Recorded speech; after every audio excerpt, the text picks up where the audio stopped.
Hindi ko dapat sabihin to, pero may isang technique sa dark psychology na nakakapanakit kapag ginamit para saktan ang taong bastos sa'yo.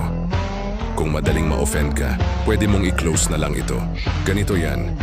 Halimbawa, nasa klase ka tapos may nagsabi, "Hindi ka siguro sapat na talino para maintindihan to, di ba?"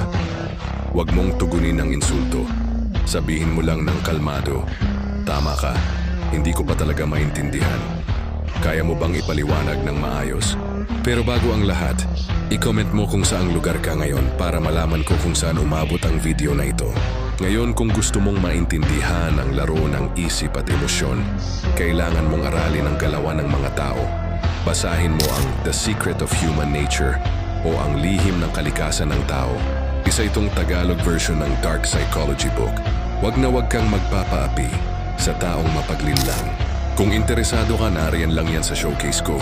Ang nangyayari dito ay pinapakita mong hindi direktang tinatanggap ang atake. Binabalik mo ang responsibilidad sa kanila na magpaliwanag. Ito ang klase ng projection. Kapag umaatake sila sa'yo, madalas nagmumula yon sa sariling insecurities nila. Sa halip na mag-away, nilalagay mo sila sa posisyon na kailangan nilang patunayan ang sarili nila. Hindi lang pinipigil ang insulto, pinapahiya mo rin nang hindi ka nagmumukhang agresor. Pero tandaan, may limitasyon ang tactic na to.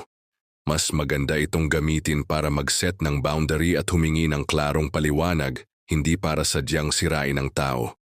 Kung sobra na ang panlalait, umalis ka na lang at protektahan ang sarili mo.